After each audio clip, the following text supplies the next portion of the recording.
Opa aí pessoal, tudo certo? Sexta de trade no ar, para no vídeo de hoje falarmos de uma forma diferente aqui no nosso canal, mas também sempre com aquela intenção de ensinar vocês, passar a nossa opinião e ao mesmo tempo fazer com que vocês tenham apostas mais lucrativas dia após o outro. No vídeo de hoje nós vamos falar de quais as equipes mais lucrativas para se trabalhar com over, o acima de na pontuação. Times com características de jogos bem pontuados, os principais dessa temporada 23-24. Lembrando que esse vídeo está sendo gravado no dia 9/12 de 2023, então esses times, essas franquias são baseadas nesse momento da competição e naquilo que eu planejo para as próximas semanas, para que a gente trabalhe com jogos bem pontuados. Mas antes da gente começar esse vídeo, não se esquece de se inscrever no canal para não perder nada e deixa o seu like para ajudar o nosso projeto a seguir acontecendo. A meta de 150 likes para esse vídeo no formato diferenciado, para a gente ver se a gente continua trazendo aqui para vocês vídeos com esse tipo de formato. E se você tem alguma sugestão, dúvida que você quer que a gente traga para vocês,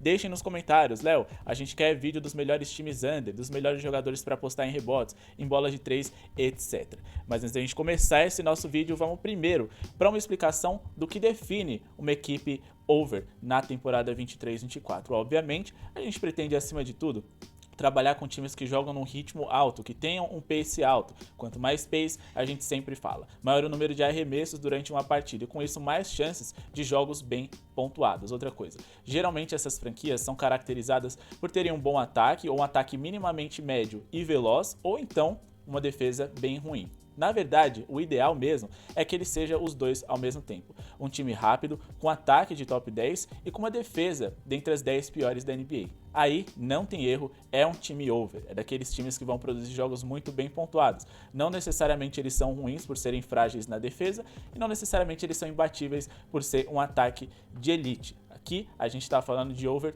totais, mas também tem aquelas equipes que nem são tão eficientes no ataque, mas jogam no ritmo alto e tem uma defesa terrível, e esses são os times em que geralmente a gente explora um over ali na pontuação dos seus adversários, beleza?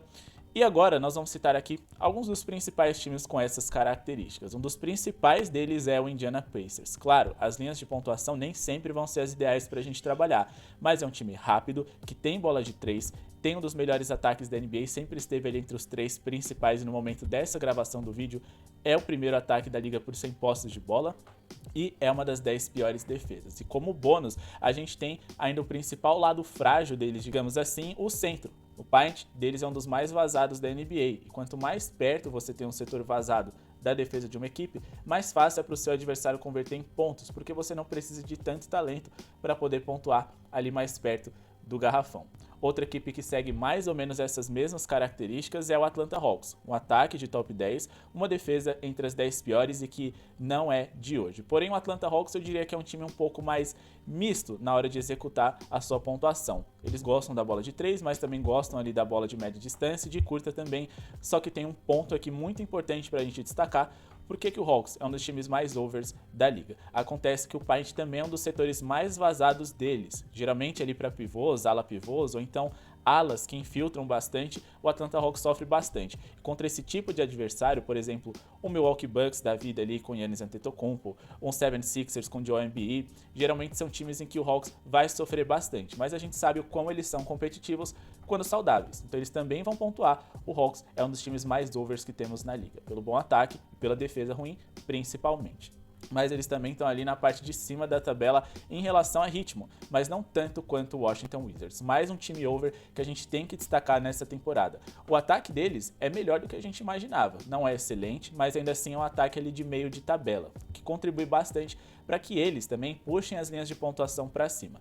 Porém, o grande ponto aqui é o quão frágil eles são na defesa. O seu ataque, apesar de ser de meio de tabela, não é tão confiável. A única certeza que a gente tem na partida deles é que a defesa deles vai sofrer bastante, principalmente contra adversários que também pontuam muito bem no paint. O Daniel Gafford é o único principal ali, né, defensor de aro que eles têm, e ele não é um talento geracional nem nada disso. Então o Wizards é excelente para se trabalhar com acima de, principalmente contra eles. Como eu disse, a única certeza que a gente tem em suas partidas é que sua defesa não vai funcionar. E eles são um dos 3 ritmos mais altos da NBA. Então é muita posse de bola para eles e para os adversários e, consequentemente, mesmo que os adversários não estejam com a pontaria em dia, geralmente são jogos bem pontuados, vale a pena a gente destacar. Mas como eu disse, eles também podem contribuir volta e meia, só que não são um time tão confiável assim.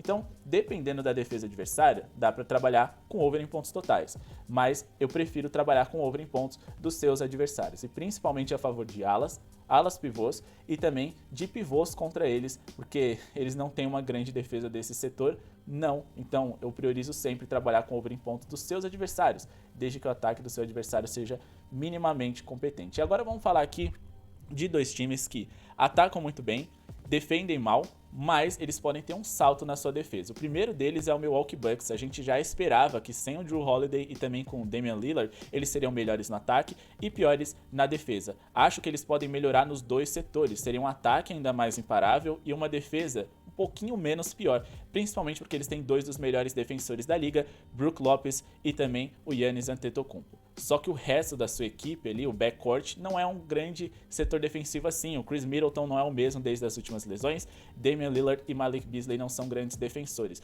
Então, o Bucks é um time que, quando seus adversários têm uma competência boa o suficiente para pontuar na média e longa distância, é um time para se trabalhar no over totais, porque eles não defendem tão bem o perímetro. Agora, se o adversário deles só pontua no centro, eles vão dar de cara com o Giannis e com o Brook Lopez, e aí não é uma boa ideia trabalhar no over em pontos totais, apesar da defesa dos Bucks ser uma defesa um tanto quanto ruim, de top 10 das piores nessa temporada. O ataque também é excelente, então mais um time over pra gente ficar de olho nessa temporada. O outro time é justamente esse Dallas Mavericks, um dos melhores ataques da NBA nessa temporada. Eles estão jogando um dos 10 maiores ritmos, mas ainda são uma das 10 piores defesas, repetindo aquela combinação perfeita: ataque de top 10, defesa entre as 10 piores e ritmo da metade para cima da tabela. Só que o Dallas Mavericks até consegue se defender bem no perímetro, apesar de Kyrie e Luka Doncic. O grande ponto fraco deles também é no garrafão.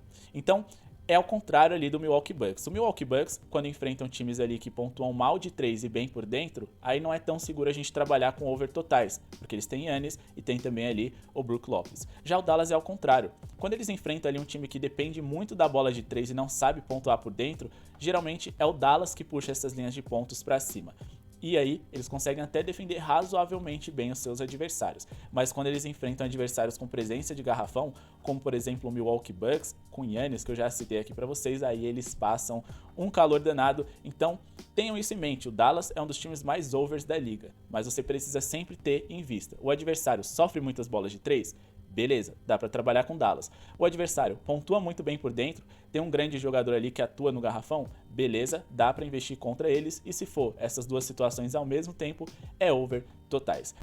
E agora nós vamos destacar aqui a equipe do Utah Jazz. O Utah Jazz não é um grande setor ofensivo, mas quando eles estão saudáveis, com Lauri Markkanen, com Jordan Clarkson ali principalmente, eles são um time que até produzem bem, principalmente em casa. Mas o ideal mesmo também é trabalhar contra a defesa deles, que é uma das piores da liga, são dos times que mais levam os rivais para a linha de lance livre. Eles têm um paint ali também muito vazado, a zona do garrafão.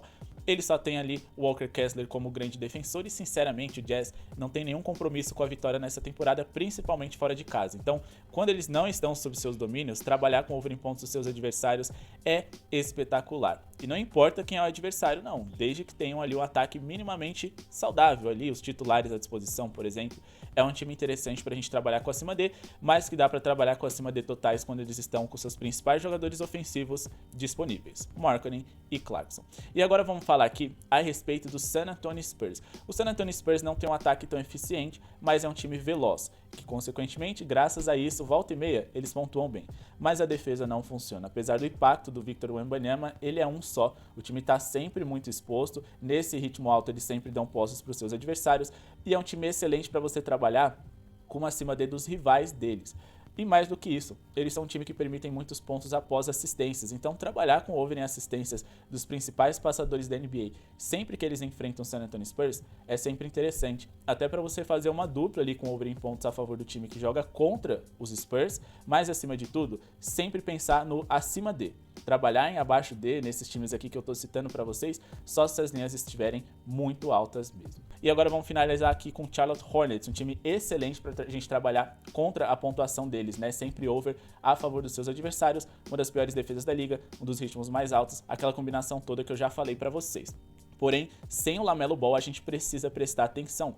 Esse time pode mudar um pouco a sua característica, é um jogador que dá o ritmo para essa franquia, dá velocidade e tá lesionado. Então, sem ele, eu prefiro tomar cuidado. Se as linhas estiverem baixas, dá para trabalhar no over dos seus adversários. Mas se a linha estiver ali em torno de 110 a 115 para a gente poder conseguir algo lucrativo a favor dos seus rivais, aí eu não acho tanto uma boa ideia assim, porque sem o Lamelo, o pace desse time diminui bastante e, repito, o pace é muito importante para a gente trabalhar com acima dele. Então, nesse momento, essas são as franquias que eu acho mais interessantes para se trabalhar com over: Atlanta, Dallas, Milwaukee, Indiana Pacers e Wizards principalmente, Jazz, Spurs e também o Hornets, tá? Cada um com sua característica, alguns trabalhando idealmente ali no acima de totais, outros trabalhando ali com acima de apenas dos seus rivais, mas são times aí vazados, com bons ataques, defesas ruins, ataques minimamente médios ou então ali com ritmo muito alto. Então, esses são os times que eu mais gosto de trabalhar com acima de, e acho que eles são os times que você deveria ficar de olho, marcar no seu calendário para nos dias em que eles estarão em quadra, vocês investirem com mais força, acompanhar o jogo e, se por acaso em algum momento a partida estiver fugindo do padrão, coisa que vai acontecer, vocês fazerem o cash out. Bom, pessoal, esse foi o vídeo de hoje, espero que tenham gostado. Não esqueça de se inscrever no canal, deixar o seu like para ajudar o nosso projeto a seguir acontecendo. Muito obrigado pela audiência de todos e falou!